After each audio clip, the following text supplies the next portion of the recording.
இந்த பார்ட்டி காலம் முழுசும்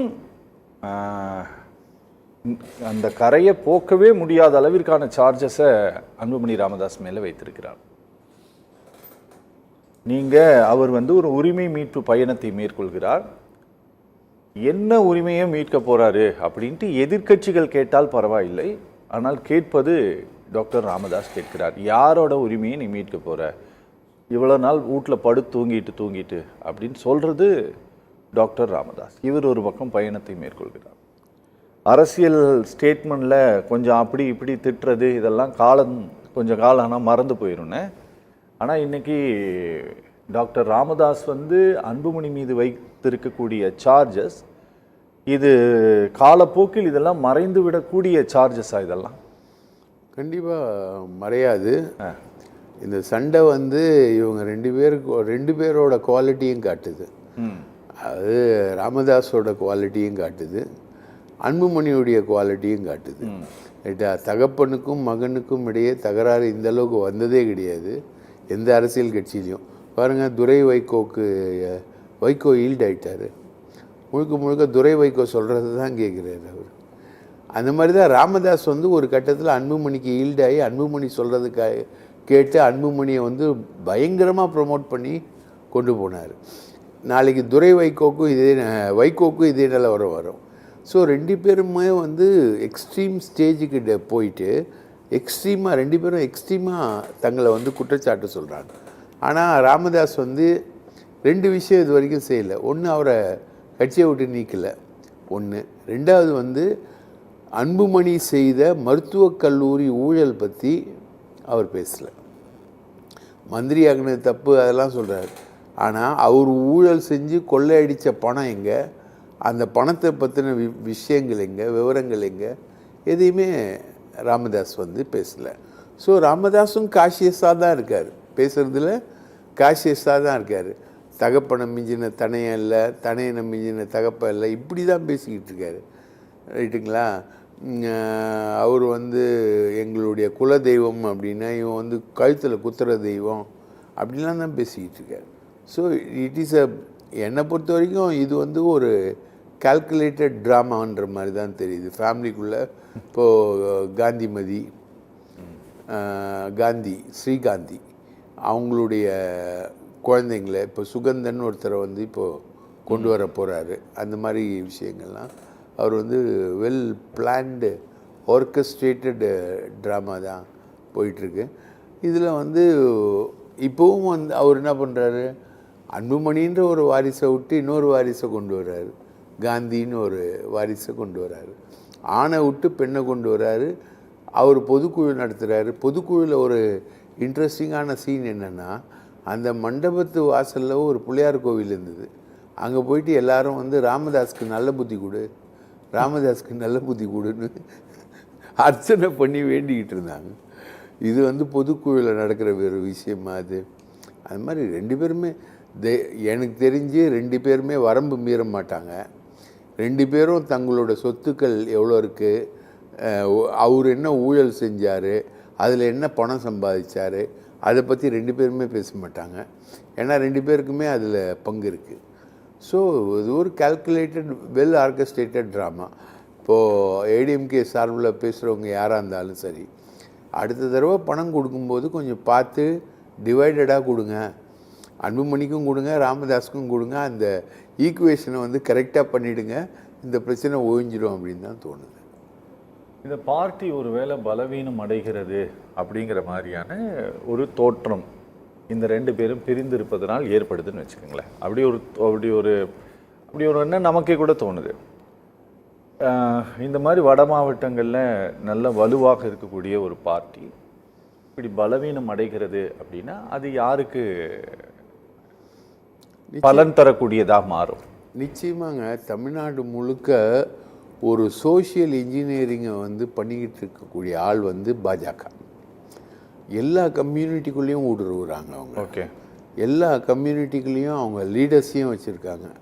ஒவ்வொரு கம்யூனிட்டிக்கும் ஒரு லீடர் இப்போது கவுண்டர்னு எடுத்தால் அண்ணாமலை, நம்ம எம்எல்ஏ அம்மா வானதி சீனிவாசன் அப்படின்னு இருக்காங்க. ஒவ்வொரு கம்யூனிட்டிக்கும் இருக்காங்க. 1 இயர்னா அதுக்கு ஒரு ஆள் வந்துட்டார், ரைட்டுங்களா? அதுக்கு ஒரு ஆள் 1 இயர் தலைவர் அப்படின்னா அதுக்கு ஒரு ஆள் வந்துட்டான். எஸ்சி அப்படின்னா முன்னாடி தடா பெரியசாமி வச்சு ஒரு எக்ஸ்பெரிமெண்ட் பண்ணாங்க, இப்போ அவர் போயிட்டார், அதனால் அந்த எக்ஸ்பெரிமெண்ட் போயிடுச்சு. இவங்க ஒவ்வொரு கம்யூனிட்டிலையும் இவங்க எக்ஸ்பெரிமெண்ட் பண்ணிகிட்டே இருக்காங்க. தேவேந்திர குல வேளாளராக இருக்கட்டும், அதுக்கு ஒரு எக்ஸ்பெரிமெண்ட் இருக்குது, அங்கே ஒரு லீடர் இருக்காங்க, ரைட்டுங்களா?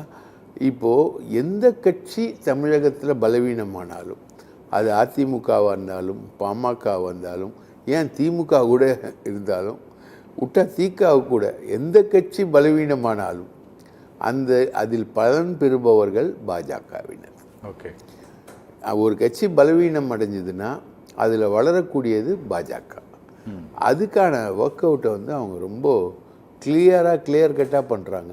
இப்போ இந்த 2 பேர் சண்டை போயிட்டுருக்கு, இதில் வந்து அன்புமணியை சைட் பண்ணி அன்புமணிக்கு மாம்பழம் சின்னம் வாங்கி கொடுத்து அன்புமணியை வந்து தன்னோட கைக்குள்ளே கொண்டு வருவார் அப்படின்றது தான் அன்புமணியுடைய பொதுக்குழு தீர்மானங்கள் முழுக்க முழுக்க திமுக அரசுக்கு எதிராக அமைஞ்சது காட்டுது. மத்திய அரசை எதிர்த்து அந்த பொதுக்குழு தீர்மானங்களில் ஒன்றுமே இல்லை. கல்வி நிதி கொடுங்கள் அப்படின்ற ஒரு தீர்மானம் தான் இருந்ததே தவிர மத்திய அரசை எதிர்த்து ஒரு தீர்மானம் இல்லை. ராகுல் காந்தி இன்றைக்கி வந்து பெரிதாக முன்னெடுக்கக்கூடிய இந்த வாக்காளர் பட்டியல் முறைகேடு பற்றி விஷயம் இல்லை. இவங்களுடைய கவலையெல்லாம் அனைத்து சாதிவாரி கணக்கெடுப்பு, அனைத்து சாதிகளையும் கணக்கெடுக்கணும், 10.5% இடஒதுக்கீடு, இதுக்குள்ளே தான் இவங்க வராங்களே தவிர இந்த வாக்காளர் பட்டியலில் இருக்கக்கூடிய முறைகேடுகள் சம்மந்தமாக இன்றைக்கி அகில இந்திய அளவில் எழுந்திருக்கக்கூடிய விஷயங்கள் சம்மந்தமாக இந்த பொதுக்குழு விவாதிக்கலை. அது இல்லாமல் வினோபான்னு ஒரு வழக்கறிஞர்னு நினைக்கிறேன், அவர் வந்து இந்த தீர்மானங்களை எல்லாத்தையும் எடுத்துகிட்டு எலெக்ஷன் கமிஷனுக்கு இன்றைக்கி போயிட்டார். அது இல்லாமல் ஒவ்வொரு மாவட்டமாக வந்து ஃபோட்டோ எடுத்திருக்காங்க, மாவட்ட வாரியாக ஃபோட்டோ எடுத்து அதிக பொதுக்குழு உறுப்பினர்கள் எங்கள் பக்கம்தான் இருக்கிறார்கள் அப்படின்னு இன்றைக்கி எலெக்ஷன் கமிஷனில் அன்புமணி ரெப்ரசன்ட் பண்ணிட்டார். இன்றைக்கி டோட்டலாகவே ரெப்ரசன்ட் பண்ணிட்டார். அடுத்தது இப்போ 17ஆம் தேதி பாமக டாக்டர் ஐயா வந்து பொதுக்குழு கூட்டுறார். அது என்ன மாதிரி பொதுக்குழுவாக அமைய போகுதுன்னு தெரியல. இங்கே இந்த பொதுக்குழுவில் கலந்துக்கிட்டவங்க அந்த பொதுக்குழுக்கும் வருவாங்க, சில பேர் 2 சைட்லேயும் இருக்கிறவங்க நிறைய பேர் இருக்காங்க. இந்த பொதுக்குழுவில் கலந்துக்கிட்டவங்க அந்த பொதுக்குழுக்கும் வருவாங்க.